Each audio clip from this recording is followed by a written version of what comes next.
తెలంగాణ ప్రభుత్వం అమలు చేస్తున్న పథకాలే నేతలను పార్టీ వైపునకు నడిపిస్తున్నాయని అన్నారు ఎంపీ పొంగులేటి శ్రీనివాసరెడ్డి. పాలేరు ఎన్నికల ప్రచారంలో పాల్గొన్న ఆయన తుమ్మల గెలుపు ఖాయమన్నారు. కాంట్రాక్టుల కోసమే తాను టీఆర్ఎస్లో చేరానన్న విమర్శలను కొట్టిపడేస్తున్న పొంగులేటితో మా ప్రతినిధి చారి ఫేస్ టు ఫేస్. పాలేరు ఉప ఎన్నికల ప్రచారంలో రీసెంట్ గా టీఆర్ఎస్ లో చేరిన ఎంపీ పొంగులేటి శ్రీనివాసరెడ్డి కూడా పాల్గొంటున్నటువంటి పరిస్థితి. అయితే ఇటీవలే వైఎస్ఆర్సీపీ నుంచి టీఆర్ఎస్ లో చేరిన పొంగులేటి చేరడానికి కారణం ఏంటి? నిజంగానే ప్రతిపక్షాలు విమర్శిస్తున్నట్టుగా అధికార పక్షం నుంచి తనకేమైనా నిధులు అలాగే కాంట్రాక్టులు ఇచ్చారా? ఇలాంటి విషయాల్ని మాట్లాడే ప్రయత్నం చేద్దాం. అంటే ఇప్పుడు తెలంగాణ ప్రయోజనం అంటే రాష్ట్రం ఏర్పడడం కంటే ఇప్పుడు వచ్చే ప్రయోజనాలు పెద్ద విషయం కాదు. అప్పుడు ఉమ్మడి రాష్ట్రంలో కూడా తెలంగాణ బిడ్డగానే ఉన్నారు. తెలంగాణ ప్రయోజనాలు అప్పుడు గుర్తుకు రాలేదు. వైసీపీ సమైక్య నినాదం ఎత్తుకున్న వైసీపీ నుంచి మీరు ఎంపీగా గెలిచారు. మీకు అదే మరీ చెప్పేది. ఆనాడు ధైర్యంగా నేను వైసీపీ తరపున నిలబడ్డాను. ఇక్కడ నిలబడ్డ దాంట్లో ఒక ప్రాంతానికి ఎప్పుడు ఎజెండా తీసుకుంటే ఆనాడు ఉమ్మడి ఆంధ్రప్రదేశ్ ఉండాలి అని కోరుకున్న దాంట్లో తప్పులేదు. అయినా ఒప్పుకున్నాం మేము దానికి. ఉమ్మడి ఆంధ్రప్రదేశ్కి ఇద్దరం కలిసి ఉంటాము. కానీ కేవలం తెలంగాణను వదిలేసి ఆంధ్రప్రదేశ్ ప్రయోజనాలని ఇప్పుడు అడుగుతున్న విషయంలో అది కలిసి ఉండాలి అన్న దాంట్లో నేను ఏకీభించాను. కానీ ఆంధ్రప్రదేశ్కే లాభం జరగాలి అనే తాపత్రయపడుతున్న జగన్మోహన్ రెడ్డి గారి విషయంలో ఇప్పుడు నేను వివేదించాను.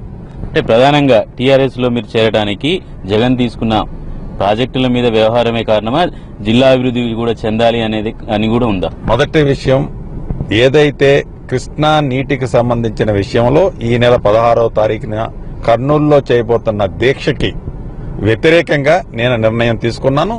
కాలక్రమేణా జిల్లా అభివృద్ధి కానివ్వండి, రాష్ట్ర అభివృద్ధి కానివ్వండి, ఒక పార్లమెంట్ సభ్యుడిగా నా వంతు నేను తాపత్రయపడతానే ఉంటాను. అంటే అభివృద్ధి అనేది కేవలం అధికార పక్షంలో ఉంటేనే అభివృద్ధి చెందుతుందా? ఒక పార్టీ ఎప్పుడూ అధికారంలో ఉండలేదు కదా. నేను మీ విషయంలో ఏకీభిస్తున్నాను. 100% నేను మీ విషయంలో ఏకీభిస్తున్నాను.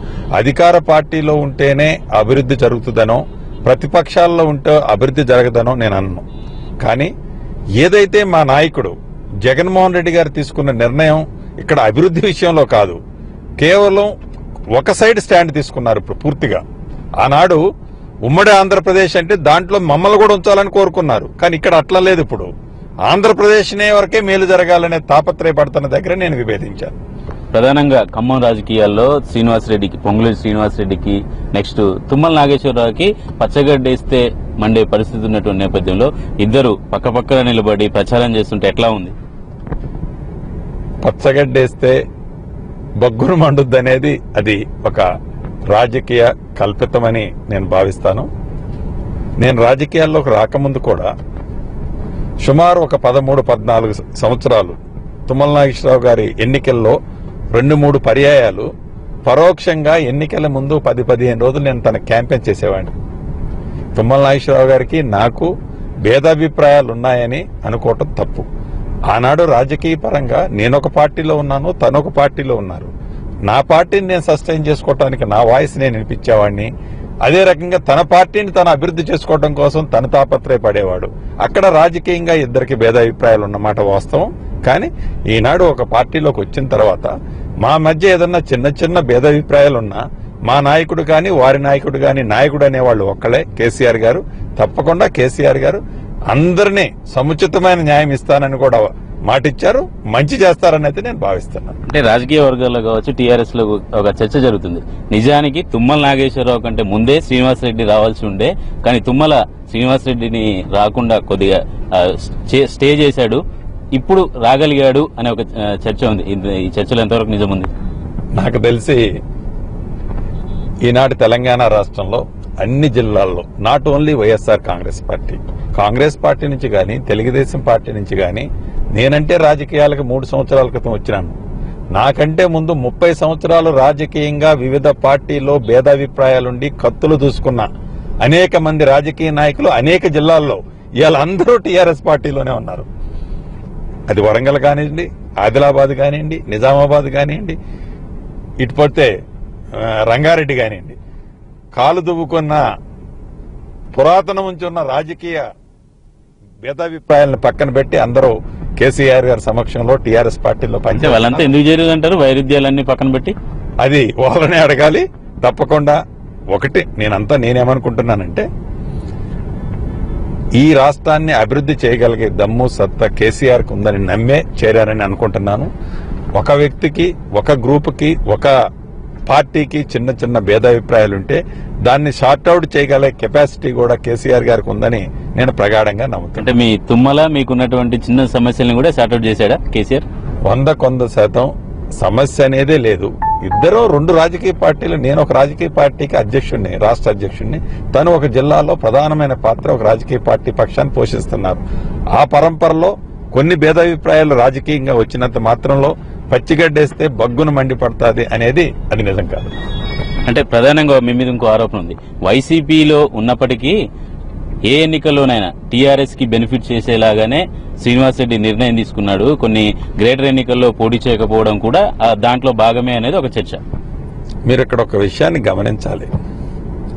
ఎమ్మెల్యేలు ఎమ్మెల్సీలకి ఓట్లేసే విషయంలో ఆనాడు మా నాయకుడు జగన్మోహన్ రెడ్డి గారే ఓపెన్ గా చెప్పారు, టీఆర్ఎస్ పార్టీకి మేము మద్దతు ఇస్తున్నాం, ఏ తప్పేంటి అని. అది శ్రీనివాస్ రెడ్డి తీసుకున్న నిర్ణయం కాదు. కాలక్రమేణా తర్వాత ఏ ఎన్నికలు వచ్చినా ఆనాడు మా నాయకుడు జగన్మోహన్ రెడ్డి గారు ఏదైతే ఆదేశానుసారం మేము నడుచుకున్నామే తప్ప శ్రీనివాస్ రెడ్డి వ్యక్తిగా ఏనాడు పార్టీకి ద్రోహం చేసే కార్యక్రమాలు చేపట్టలేదు. అది జగన్మోహన్ రెడ్డి గారు కూడా ఎప్పుడు అట్లా పార్టీని నాశనం చేయాలనే ఆలోచన కూడా ఏ ఒక్క వ్యక్తికి ఉండదు. ప్రధానంగా మీరు టీఆర్ఎస్ లోకి రాకముందుకే టీఆర్ఎస్ ప్రభుత్వం నుంచి 100 కోట్ల ప్రాజెక్టులు శ్రీనివాస్ రెడ్డికి టెండర్ల రూపంలో కావచ్చు, ఇతరత్ర రూపంలో ఆయన టీఆర్ఎస్ ప్రభుత్వం లబ్ధి చేకూర్చింది అనే ఒక విమర్శ. చాలా నవ్వదగ్గ విషయం.